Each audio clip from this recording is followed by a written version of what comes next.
नवा अध्याय। शिवजी द्वारा ब्रह्मा विष्णु को उपदेश और उनके विवाद की शांति।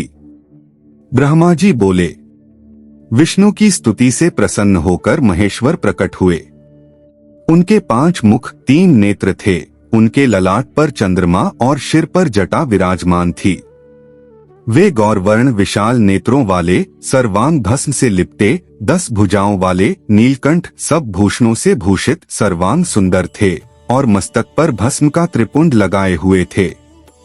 जब मैंने और विष्णु ने उन्हें देखा तो सुंदर वाणियों से उनकी स्तुति करना आरंभ कर दिया। तब उस करुणाकर महेश ने अपने श्वास से विष्णु जी के लिए वेदों का ज्ञान प्रदान किया। उसी समय उन परमात्मा ने मुझे भी ज्ञान दिया। फिर विष्णु जी ने पूछा कि हे देव, आप किस प्रकार प्रसन्न होते हैं तथा किस प्रकार में आपका पूजन और ध्यान करें जिससे आप वश में हो जावें। हे महादेव जी, हम दोनों ही आपकी आज्ञा में रत हैं। कहिए हम क्या करें।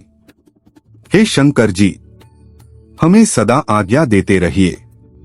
यह सुनकर महादेव जी बहुत प्रसन्न हुए और बोले कि हे श्रेष्ठ देवों, मैं तुम दोनों की भक्ति देखकर बहुत प्रसन्न हूं।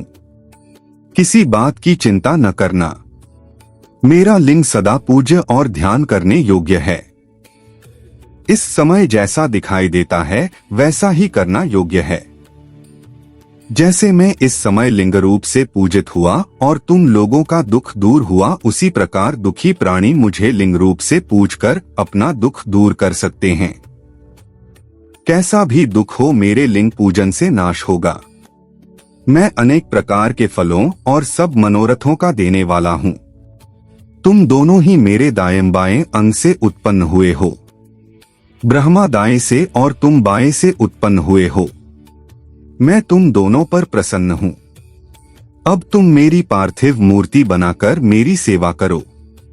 इससे तुम्हें सुख प्राप्त होगा। अब मेरी आज्ञा है कि तुम और ब्रह्मा चराचर का पालन करो।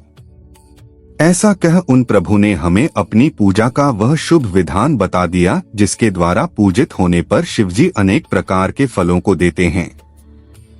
तब विष्णु जी हाथ जोड़कर शिवजी से बोले कि यदि आप हम पर प्रसन्न हैं और वर देना चाहते हैं तो हमें अपनी अटल भक्ति दीजिए। इसी रूप में हम दोनों की सहायता करें। हे देव, अच्छा हुआ कि आपने प्रकट होकर हम दोनों को शांत किया। ऐसा कह विष्णु जी हाथ जोड़े और सिर झुकाए खड़े थे। तब शिवजी बोले, मैं अगुण भी हूँ और सगुण भी, इसी से सृष्टि की रक्षा और संहार भी मैं ही करता हूँ। क्योंकि मैं परब्रह्म, निर्विकारी और सच्चिदानंद लक्षणों वाला हूँ। ब्रह्मा, विष्णु और महेश, यह तीनों भेद मेरे ही हैं। तुमने जो मेरी बहुत स्तुति की और युद्ध के समय जो रक्षा के हेतु ब्रह्मा जी ने मेरी स्तुति की, मैं उसे सत्य करूंगा क्योंकि मैं भक्तवत्सल हूँ। तुम्हारे अंग से जो मेरा रूप प्रकट होगा वह रुद्र कहलाएगा और मेरा अंग होने से सामर्थ्य में वह न्यून भी न होगा। जो मैं हूँ वही वह है और हम दोनों की पूजा में कोई भेद न होगा। मेरा वही शिव रूप जैसा है वैसा ही रुद्र रूप भी होगा। उसमें पूर्वापर का कोई भेद नहीं करना चाहिए। वास्तव में दोनों रूप एक ही हैं। शिव और रुद्र में कभी भी भेद नहीं समझना चाहिए। हाँ, कहीं कार्य में भेद हो सकता है पर कारण में नहीं।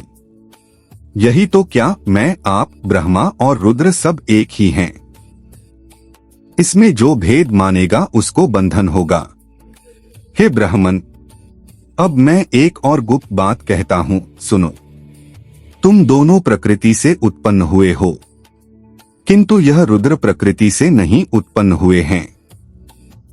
मैं रुद्र रूप से अपनी इच्छा से ही ब्रह्मा की भौहों से उत्पन्न हुआ हूँ, परंतु मैं सनातन शिवस्वरूप, मूलभूत, सत्य, ज्ञान और अनंत ही हूँ। इन तत्वों को जानकर सर्वदा मन से मेरा ध्यान करना योग्य है। और रुद्र में प्रकृति का तामस गुण जानना चाहिए क्योंकि वह वैकारिक है, परंतु वास्तव में वह तामस नहीं है। अतएव हे ब्राह्मण, अब तुमको यह करना चाहिए कि तुम सृष्टि के कर्ता बनो, हरि भगवान सृष्टि के पालक बने, और यह जो मेरा अंश रुद्र का है यह लय करने वाला होगा, तथा यह जो उमा नाम वाली परमेश्वरी प्रकृति देवी है इसी की शक्ति वाग देवी अर्थात सरस्वती ब्रह्मा की अर्धांगिनी होगी, और एक जो दूसरी शक्ति प्रकृति से उत्पन्न होगी वह लक्ष्मी रूप से सर्वदा विष्णु के आश्रय में रहेगी, और वही कभी काली नाम से मेरे अंश को प्राप्त होगी, और कार्य सिद्धि के लिए यह ज्योति से प्रकट होगी, तथा यह दोनों देवियां परम मंगलमय शक्तियां कहलाएंगी, जिनका कार्य होगा क्रमशः सृष्टि, स्थिति और संहार। हे विष्णु, तुम मेरी इस मंगलमय प्रकृति के अंश रूप लक्ष्मी को ग्रहण कर सारे कार्य करो, और हे ब्रह्मा, तुम वाणी देवी को ग्रहण कर मेरी आज्ञा से सृष्टि का कार्य करो, और यह जो मेरी प्रिया काली है इसका आश्रय कर मैं रुद्र रूप में प्रलय के कार्य करूंगा, जिसमें चारों वर्ण वाले लोक की रचना होगी। इसके अतिरिक्त तुम और भी नाना प्रकार के कार्यों को करके सुख को प्राप्त करो, जिसमें ज्ञान विज्ञान में युक्त लोगों का हित होवे। मेरे हृदय में विष्णु और विष्णु के हृदय में मैं स्थित हूँ। जो मुझ में और विष्णु में अंतर नहीं जानता वही मेरा सच्चा भक्त है। इति श्री शिव महापुराण द्वितीय रुद्र संहिता का 9वां अध्याय समाप्त।